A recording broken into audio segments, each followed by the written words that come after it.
Selamat berjumpa lagi. Kita akan membahas satu tema yang sangat menarik ya. Satu tema yang seringkali menjadi satu kebingungan dan juga satu yang perlu dipikirkan lebih matang, yaitu tentang bunuh diri.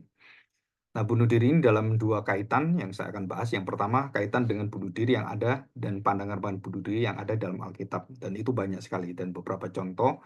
Dan kita tahu bahwa bunuh diri sesuatu yang sangat dilarang oleh Tuhan. Karena dalam kitab Keluaran, hukum Taurat, Keluaran 20 dikatakan jangan membunuh, itu termasuk membunuh diri sendiri. Dan itu adalah larangan. Jelas itu larangan. Keluaran pasal 20 itu.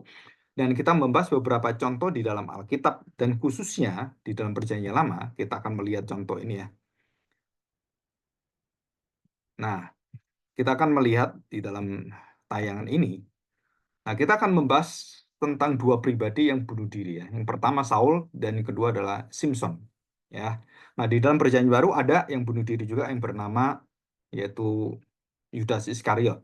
Ya, Yudas Iskariot. Nah, kita lihat sekarang. Nah, yang pertama adalah kita belajar dari peristiwa Saul yang bunuh diri.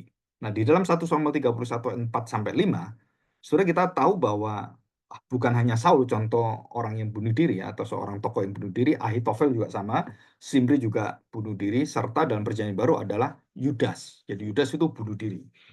Nah, saya membahas di sini adalah Saul dan Simpson, khususnya kedua pribadi ini yang sangat beda, ya, bertolak belakang antara satu di dalam penyertaan Tuhan, di dalam kasih Tuhan, yang satu adalah di dalam ketidaktaatan dan Tuhan eh, menolak dia. Nah, itu adalah Saul. Nah, dalam 1 Samuel 31 ayat 4 sampai 5, saya akan bacakan ya, 1 Samuel 31 ayat 4 dan ke-5. Konteksnya di sini. Konteksnya adalah dalam peperangan ini, satu peperangan yang sangat luar biasa. Lalu berkatalah Saul kepada pembawa senjatanya, "Hunuslah pedangmu dan tikamlah aku, supaya jangan datang orang-orang yang tidak bersunat, ya, menikam aku dan memperlakukan aku sebagai permainan." Tetapi pembawa senjatanya itu tidak mau karena ia sangat segan. Bagaimana membunuh raja? Oh, dia nggak punya apa-apa, nggak ada permusuhan, disuruh bunuh. Nggak mungkin. Nah, dia nggak bisa lakukan itu. Kemudian Saul mengambil pedang itu dan menjatuhkan diri, menimpakan dirinya, dan masuk di dalam tembusan, ya, menembus pedang itu, menembus kepada tubuhnya dari bawah ke atas. Ya. Ia menjatuhkan dirinya dari atas ke bawah. Brut gitu. Jadi pedangnya nembus ke sana. Ketika pembawa senjata itu melihat bahwa Saul telah mati, ia pun menjatuhkan dirinya ke atas pedangnya, lalu mati bersama-sama dengan Saul. Jadi Saul pun mempunyai pengikut-pengikut yang setia sampai mau mati dan bersama dengan Saul. Dan itulah satu ikatan di dalam pekerjaan dan kerajaan itu seperti itu. Saudara, kita akan pelajari. Jadi konteks daripada Saul adalah dia kalah dalam peperangan dan dia merasakan satu kekuatannya sudah hancur dan dia luka parah kena panah dan dia kemudian akan ditangkap. Daripada dia ditangkap dan kemudian dia disiksa, dia kemudian menderita luar biasa, dipermalukan, dipermainkan. Maka di situ dalam kondisi ini Saul tidak mau ditawan dan tidak mau kalah gitu. Dalam arti dia jadi orang yang dipermalukan, seorang raja dipermalukan. Nah, saudara, di sini kita melihat bahwa Saul di dalam seluruh cerita ini adalah dia mengalami satu kemunduran. Kenapa dia bisa seperti itu? Karena dia sudah mengalami kemunduran secara spiritual dan kehancuran karena ketidaktaatan. Hidupnya sudah betul-betul dibuang oleh Tuhan, ditolak oleh Tuhan. Dan dia juga seringkali putus asa dan dia putus harapan, dia mengalami tekanan-tekanan luar biasa dan karena dia iri hati, karena dosa itu dia takut untuk tidak dihormati, karena dia bukan seorang raja lagi yang diagungkan dan dia kemudian disepelekan, direndahkan dibandingkan dengan Daud. Nah, saudara, di situ kita bertanya, terus Saul ini masuk surga atau masuk neraka? Dan kalau dari kalimat yang ada, negatif yang semuanya, pasti tentunya adalah masuk ke neraka. Nah, saudara, Alkitab tidak memberikan kita penjelasan dengan pasti Saul masuk neraka. Tapi dari kondisi semuanya mengarah ke sana. Ya, jelas yang mengarah ke sana. Dan beberapa penafsir ada mengatakan memang Saul sudah ditolak oleh Tuhan, sudah dibuang oleh Tuhan. Dan dia otomatis, dia artinya tidak masuk dalam orang-orang yang bersama dengan Tuhan. Ya, jadi Tuhan menolak dia. Dia menunjukkan kepada hidupnya berpusat pada dirinya. Nah, saudara, ini kata-katanya. Tetapi sekali lagi dalam Alkitab tidak ada kepastian bahwa Saul masuk dalam penghakiman akhir dan dia dibinasakan Tuhan, kemudian dimasukkan ke dalam hukuman kekal selamanya. Nah, itu nggak ada penjelasan. Tetapi dari semua kondisi yang ada itu mengarah ke sana. Ya, oke. Kita lihat sekarang yang Simpson. Nah, saudara, bedanya apa? Nah, kita lihat Simpson di dalam Hakim-Hakim pasal yang ke-16. Hakim-Hakim pasal 16 ayat yang ke-28.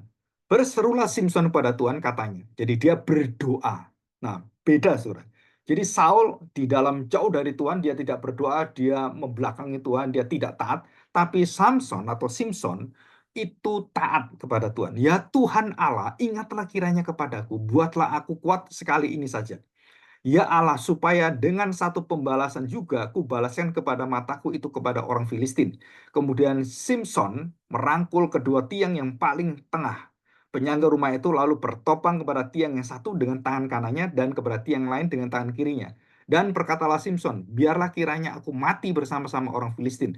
Lalu membungkuklah dia dengan sekuat-kuatnya, maka rubuhlah rumah itu menimpa raja-raja kota itu, dan seluruh orang yang banyak itu ada di dalamnya yang mati dibunuhnya pada waktu itu, matinya itu lebih banyak daripada yang dibunuhnya pada waktu ia hidup. Jadi dia membunuh berapa orang, ratus orang, ini ribuan orang mati.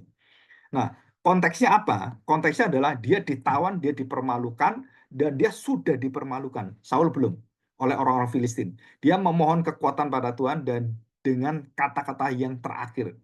Demi namamu, dan aku dipermalukan demi mataku yang dihina ini, dan engkau juga dihina Tuhan, maka dia di dalam kuil Dagon itu, di dalam Hakim-Hakim 16 ayat 28-30 itu, saudara, di situ kita melihat bahwa dia sedang mempersembahkan hidupnya. Jadi kalau Saul, dia tidak mempersembahkan hidupnya, dia malu dan dia menyerahkan dan dia membuang hidupnya sendiri. Kalau Saul seperti itu, kalau Simpson tidak, dia mempersembahkan dan itulah panggilan dia sebagai hakim-hakim.